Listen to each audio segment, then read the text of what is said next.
toutes et à tous et merci à l'IFCE de me donner l'opportunité de vous présenter ce projet que j'ai réalisé dans le cadre de mon précédent postdoc au Royaume-Uni, ça concerne ce pays-là, au sein de l'Université de Bristol avec mes collègues. Et je tiens à préciser que moi je suis biologiste et éthologiste plutôt de formation, mais que justement la richesse, je pense, de ce projet, c'est que c'est une équipe pluridisciplinaire qui était impliquée, et notamment sur les aspects de sciences humaines et sociales, grâce entre autres à ma collègue Deborah Butler. Alors, on s'intéresse donc au bien-être du cheval de course. Alors les courses hippiques, au sens propre comme au sens figuré, c'est vraiment un phénomène qui est sous les feux des projecteurs, qui est l'objet de discussions, parfois animées. Et le bien-être du cheval de course, finalement, c'est une préoccupation évidemment majeure pour les gens de la filière, bien entendu, mais aussi une préoccupation sociétale.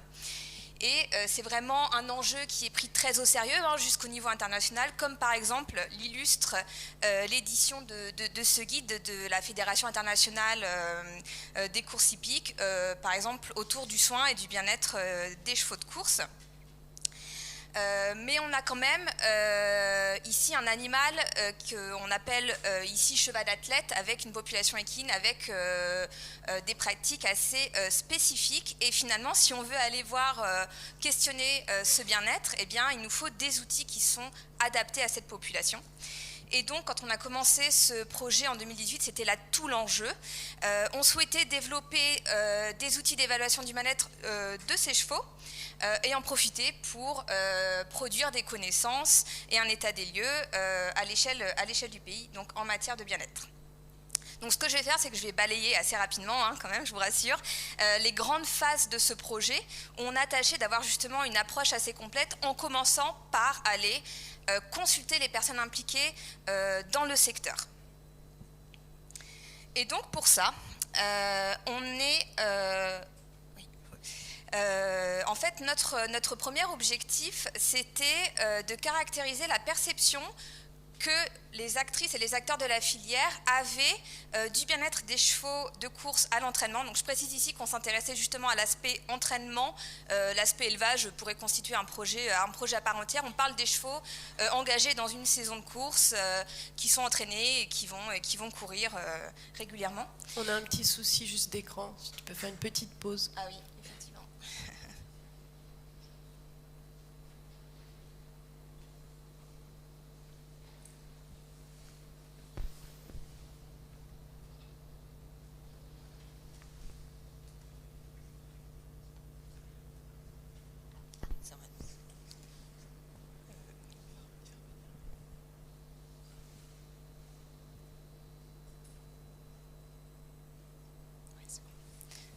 Ok, donc on reprend.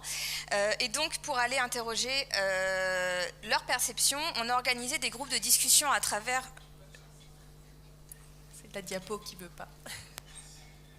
Est-ce que ça...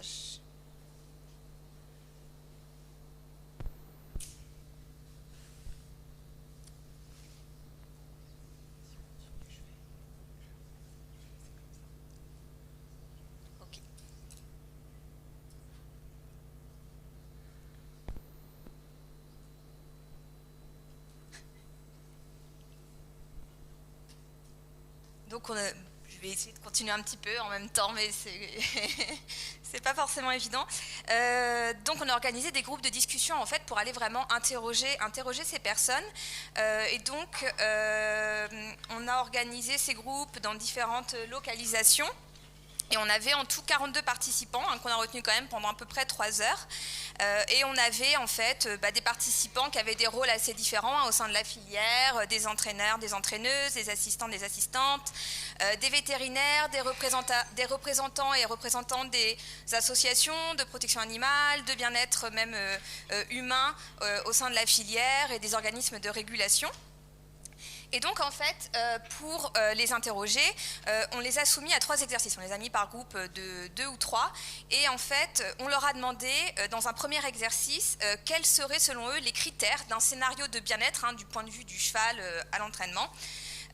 qui serait soit un scénario, on va dire, le minimum acceptable selon eux, qu'est-ce qu'il faudrait au minimum en termes de bien-être, et un scénario où on n'aurait aucune limite de temps et d'argent, qu'est-ce qu'ils mettraient dans ce scénario-là, donc un scénario idéal. Et on leur a aussi demandé quels étaient selon eux les défis à relever pour la filière en matière de bien-être et quelles pratiques innovantes ou peu communes ils avaient observées. Et donc voici les résultats qu'on a observés. Donc en fait ce qu'on a fait, c'est qu'on a analysé les déclarations des participants pour en sortir en fait les grands thèmes, la récurrence des thèmes qu'ils évoquaient dans leurs réponses. Et donc là vous avez en fait par ordre d'importance les thèmes qui revenaient le plus souvent selon les participants. Donc là je vous présente les résultats pour le scénario standard, et en fait sans grande surprise peut-être, ou surprise, pardon, ça s'anime pas exactement comme je pensais. On a en fait dans les premiers grands thèmes, de 1, 2, 3, on est sur des aspects vraiment d'exercice physique, de santé physique au sens physique, vétérinaire, pour un quart même des éléments qui étaient déclarés, jusqu'à l'alimentation. Après venaient de manière aussi assez récurrente les aspects même de ressources humaines, l'organisation du travail des personnes qui travaillent avec les animaux, leur formation, est-ce qu'ils sont assez nombreux, etc. Et enfin, à 4%, des aspects plutôt, on va dire, comportementaux d'un point de vue d'éthologiste, qui concernaient les sorties en liberté et l'accès à des congénères. Et dans un scénario en fait idéal, on avait une légère réorganisation de la récurrence de ces thèmes, mais ce n'était pas fondamentalement différent. On a toujours une place prépondérante de la santé d'un point de vue vétérinaire, disons. Et oui, je suis désolée pour le diaporama. On a un petit peu moins d'emphase qui est mise sur les aspects purement d'exercice, de confort physique, mais en revanche, on a une légère remontée des aspects comportementaux, accès à des contacts sociaux, à des sorties en liberté. Ce qui montre entre autres que c'est vu comme quelque chose quand même potentiellement important, mais on va dire entre guillemets bonus. Dans un monde idéal, effectivement, on essaierait d'aller un peu plus vers ça. Un autre aspect, c'est que dans un scénario standard, les participantes et les participants évoquaient vraiment un traitement, on va dire, assez unique, qu'on applique à tous les chevaux. Par exemple, on a une procédure efficace pour répondre à une urgence vétérinaire, on fait venir le maréchal ferrant à telle fréquence, alors que dans un scénario idéal, ils sont vraiment très orientés vers une personnalisation des pratiques, un plan préventif adapté à chaque animal, un équipement adapté à chaque animal, etc. Donc, est-ce qu'on laisse comme ça pour l'instant? Bon, ok. Ça va pas. Ouais. Faut que tu tiennes le cas, je sais pas. Ça va si je continue comme ça un peu? Ouais. Et donc, ce qui est quand même intéressant, c'est que pour les personnes qui sont quand même au quotidien avec les chevaux, évidemment, on a, de mon point de vue, des aspects vraiment physiques et humains qui sont évoqués en premier. Et finalement, c'est complètement logique. On est sur une filière quand même qui est basée intrinsèquement sur une performance de vitesse d'un animal lors d'une course. Je schématise un petit peu. Mais finalement, c'est assez logique qu'on soit sur des aspects de performance physique, alors que des aspects de besoins fondamentaux, de comportement, peut-être paraissent un petit peu moins liés à la performance, bien que, mais peut-être aussi ils ont besoin de plus d'outils pour l'évaluer objectivement. Donc ça, c'est un peu notre travail aussi de scientifique d'apporter ça. Et puis il faut quand même l'avouer, on a toujours un soupçon important de subjectivité dès qu'on parle de comportement. Et je trouve que ça, c'est une bonne leçon, y compris pour nous scientifiques, c'est que il reste quand même cet écart entre la perception sur le terrain et puis nous, on arrive avec nos théories, nos concepts, mais c'est pas forcément exactement la même chose. Et on avait évidemment la même logique sur les défis et les innovations qui étaient très centrées sur des nouvelles technologies pour les cellules souches ou en matière de soins. Donc, une fois qu'on a réussi à identifier ces thèmes qui sont importants pour les gens de la filière, comment après on les intègre, nous, dans la construction de nos outils d'évaluation du bien-être, parce que c'était ça l'objectif, c'était de leur fournir des outils et des connaissances en matière de bien-être. Eh bien, on a mis en place une étude classique de terrain pour construire ce protocole. Et on a ainsi visité 14 centres d'entraînement, on est venu 2 jours à chaque fois et on a observé les mêmes chevaux avec 7 mois d'intervalle en début de saison et après juste le pic de la saison et on les a observés de façon détaillée dans le but de faire émerger des indicateurs de bien-être. Et donc en fait, pour être sûr de bien couvrir les thèmes qui étaient importants pour les personnes, en fait, on s'est basé sur ces thèmes qui nous avaient évoqués et on a tâché à chaque fois d'avoir des relevés, des paramètres d'information qui répondaient en fait à ce qu'ils considéraient comme important. Et finalement, c'était pratiquement toujours des aspects, on appelle ça des facteurs entrants dans un protocole d'évaluation, c'est-à-dire que c'était en fait très lié à ce qu'on propose à l'animal. Par exemple, quelle litière, quel type d'alimentation. Ça ne nous disait pas forcément grand-chose de qu'est-ce que l'animal, lui, répond, exprime par rapport à ça. Et donc ça, c'est là qu'on a plutôt amené, on va dire, de la science issue du comportement, où en fait, on a en plus, évidemment, testé différentes mesures classiques, indicateurs de bien-être, comportementaux et des indicateurs physiques assez basiques aussi, qui étaient très important pour la filière. Et donc voilà, l'idée à terme, c'était d'aller valider ça sur le terrain et après d'en faire un protocole pilote. Je ne vais pas du tout détailler les résultats, on n'a absolument pas le temps. Je voulais juste vous dire qu'on a constaté que tous les indicateurs physiques, alors je parle vraiment d'indicateurs basiques, hein, on n'est pas vétérinaire dans ce cas, certains collègues le sont, mais ce n'était pas du tout le sujet, c'est qu'on avait en fait des scores qui étaient vraiment globalement bons à chaque fois. Hein, le score de conditions corporelles, par exemple, ou la présence de blessures, plutôt je dirais absence, a vraiment révélé, n'était absolument pas discriminant entre les chevaux ou entre les structures. Et ça va encore, ça nous souligne vraiment l'importance d'avoir quelque chose qui prend en compte l'aspect animal-athlète. C'est des chevaux qui voient le vétérinaire tout le temps, donc clairement, on ne s'attendait pas à avoir des différences ici. On a quand même pu identifier et du coup discuter d'aspects, on va dire, plutôt des défis à relever. Hein. On a une marge de progression possible, liée par exemple à l'hébergement encore ou au degré de contacts sociaux auxquels les animaux avaient accès. Ce qui était vraiment positif aussi, c'est que même sur ces sujets-là où on peut voir des petites choses peut-être à discuter, on avait vraiment une grande variabilité de pratiques et ça, je trouve que ça montre vraiment justement qu'il y a des choses qui se passent et des choses, c'est qu'il y a une marge de progression. Et donc ça, c'est les 3 F hein, que je pense que vous commencez à connaître quand on parle de bien-être et K1. C'est un peu les 3 domaines en fait sur lesquels on peut jouer en priorité pour améliorer le bien-être. Donc c'est Forage, Freedom and Friends et l'accès au fourrage en fait c'est quand même quelque chose sur lequel la filière, d'ailleurs pas que des courses hippiques, a vraiment énormément évolué ces dernières années. Et bon là moi ce que je vois en fait c'est que probablement que les aspects d'accès, d'expression du comportement naturel, d'accès à des sorties et à des congénères, c'est peut-être justement les futurs chantiers. On va peut-être voir l'évolution qu'on a vue sur l'accès par exemple au fourrage ces derniers temps. Ah, c'est revenu. Donc, rapidement, les 2 dernières phases, ça va aller vite, je ne sais plus trop où j'en suis au niveau du temps. Une fois qu'on a réussi à identifier ces indicateurs, on est allé les tester à très grande échelle sur le terrain. Et en fait, ce qui était intéressant, c'est qu'on a formé des évaluateurs et des évaluatrices non scientifiques en fait, à ce protocole. Je vais tout vous afficher rapidement. Donc, en fait, voilà, on a présélectionner des indicateurs qu'on trouvait intéressants pour leur pertinence scientifique, mais pas seulement, puisque par exemple ça peut être important pour une filière d'avoir aussi des indicateurs qui, entre guillemets, protègent leur réputation et leur permettent de démontrer des choses qui vont bien. Je parlais de certains indicateurs physiques, et puis évidemment des aspects plus quantitatifs, mathématiques, et la faisabilité. Et on a aussi eu un feedback de ces évaluateurs et de ces évaluatrices dans un deuxième temps, ce qui nous a permis d'affiner ce protocole. Ce que vous devriez voir, c'est le type de grille d'évaluation qu'on leur a fourni.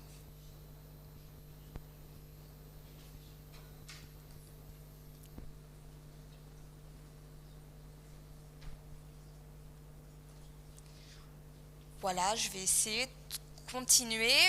Et donc, une fois qu'on a, on va dire, validé ces outils et produit un peu ces connaissances et ouvert cette discussion, il s'agit en fait après de redonner à la filière en fait ces outils, ces informations, et puis de leur proposer des options de mise en œuvre, mais après à eux de s'en emparer ou pas et d'en faire quelque chose. Donc, ce qu'on a fait, c'est qu'on leur a proposé quelques options.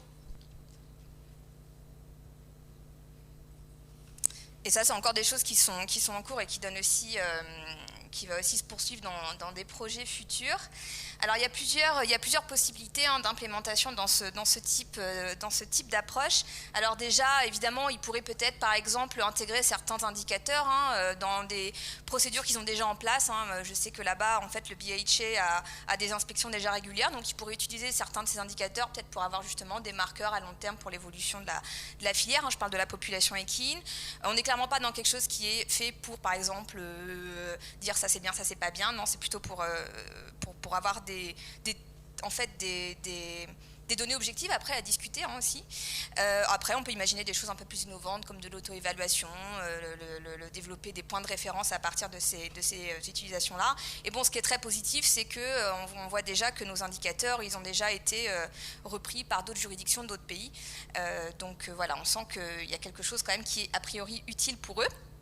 Alors après, le cheval athlète, c'est pas seulement le cheval de course, donc après on peut se poser la question d'autres animaux qui sont soumis comme ça à des contraintes physiques assez importantes, qui sont sollicités peut-être notamment ponctuellement de manière importante.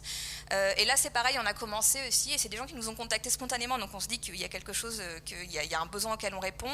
On a commencé à travailler aussi avec des unités de police montées, par exemple au Royaume-Uni, et qui voilà, testent aussi nos approches. Enfin, moi je pense que c'est vraiment important aussi de ne pas être tout de suite dans une logique d'évaluation pure et dure, mais aussi de savoir justement profiter du dialogue ouvert et puis d'aller promouvoir ce qui va bien, parce qu'il y a quand même aussi beaucoup de choses qui vont bien. Et donc là voilà, c'est des exemples de choses, c'est peut-être ma vision d'éthologiste qui me fait penser à ça en premier lieu, mais voilà, les choses, il y a beaucoup de gens, même avec des chevaux très très chers, des chevaux de course avec une grande valeur économique, qui font quand même des sorties en groupe, qui les mettent au paddock. Là, la photo au milieu, c'est intéressant, c'est un yard où on était allé pour notre protocole, et c'était des gens qui essayaient beaucoup de choses, qui dès qu'ils pouvaient mettre un paddock, etc., le faisaient. Et en fait, de même, je pense entre autres d'être renforcés par la discussion qu'on avait avec eux en venant. Quand ils ont rénové un box, ils en ont profité pour faire une fenêtre ouverte pour que les chevaux aient plus de contact.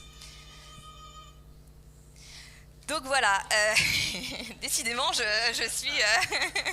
c'est pour voir si je suis bien concentrée. Donc voilà, et puis aussi, voilà, c'est très, très bateau à dire, mais très important. Profiter en fait d'avoir ces outils qu'on rend à la filière pour après justement qu'ils puissent savoir s'ils le souhaitent, avoir une démarche proactive en termes de bien-être, peut-être répondre dans une certaine mesure à la demande de transparence peut-être qui vient parfois de la société. Et puis aussi avoir une discussion entre eux, évidemment, sur ces sujets-là.